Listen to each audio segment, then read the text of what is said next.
Bene amici, questi sono i nuovi Pixel 11, il Pro in due dimensioni, standard e XL, e l'11 liscio solamente con il display da 6.3 pollici.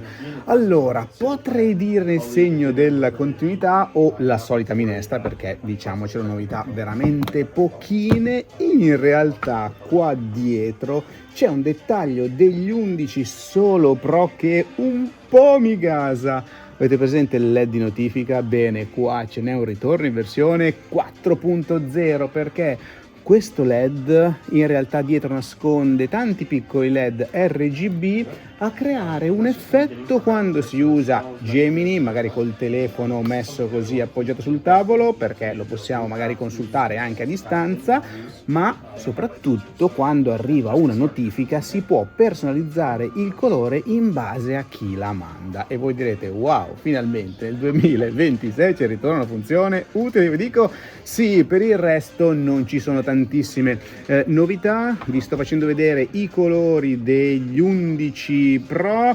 11 Pro standard, che è questo, devo dire abbastanza pesantuccio, non ho le specifiche tecniche dettagliate, ma dovrebbe essere sui 210 grammi, P68. Come vedete il design anche qua nel segno della continuità, con questo blocco fotocamere che sporge veramente molto, e il display da 6.3 pollici. Non posso sbloccarlo perché ahimè in questa anteprima non ce li possono far vedere sbloccati, poi tra qualche giorno arriverà la recensione, ma vi dico che il processore, tutti speravamo che questo nuovo Tensor G6 avesse i 2 nanometri, in realtà qua il product manager ci ha detto no, è un 3 nanometri migliorato.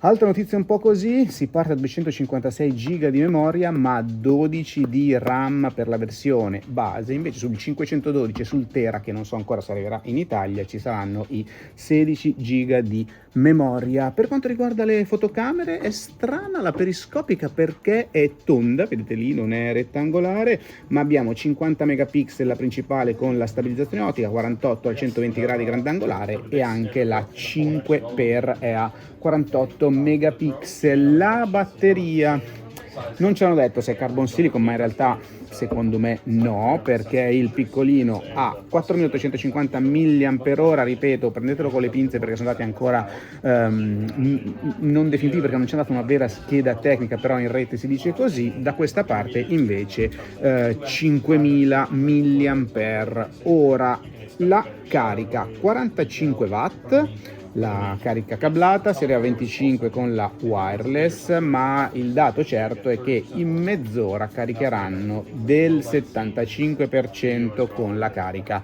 cablata. Cosa posso dire? Ci hanno parlato anche del software di Gemini, tante funzioni molto fighe anche per i content creator, per creare da una propria immagine video, insomma tutta una serie di cose interessanti, ma da noi in Italia probabilmente quell'agenticità di Gemini non arriverà per i noti problemi con la UE, ma vedremo quando riuscirò a usarli e a sbloccarli e a smanacciare con il software. Finiture di livello, devo dire metallo per la scocca bene, vetro che si differenzia, satinato per i Pro mentre lucido per gli standard che hanno la stessa dimensione praticamente del Pro, lo stesso processore, quindi anche qua Tensor G6 che ha un nuovo modem, si vocifera in collaborazione con MediaTek. Cambia il comparto cam perché abbiamo 48 principale, 13-120 gradi, 10.8 la 5x, batteria 5000 mAh, dovrebbe caricare un po' più lentamente perché ci hanno detto 50% in mezz'ora, quindi tendenzialmente 35 watt, con però carica wireless sicuramente QI 2.2, quindi a 25 watt. E qua ahimè non dovrebbe esserci il LED RGB, anche qua 12 GB di RAM, anche qua si parte da 256 di base, non so ancora se il taglio di memoria superiore avrà i 16, ma dubito, secondo me è una feature riservata ai Pro.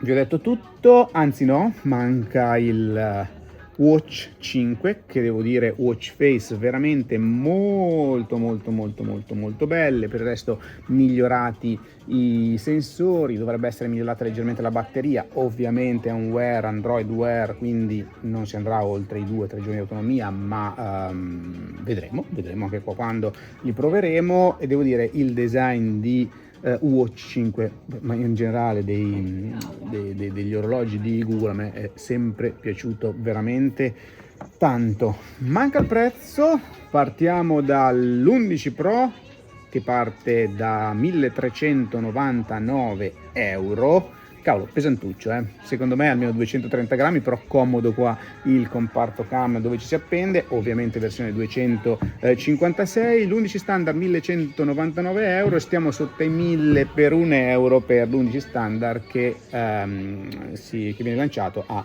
999 euro. Direi che da questa anteprima, diciamo abbastanza così, anche un po' forse abbastanza inutile, perché li volevo sbloccare, vedere, provare e tutto, appuntamento a tra qualche giorno con la recensione completa. Ciao!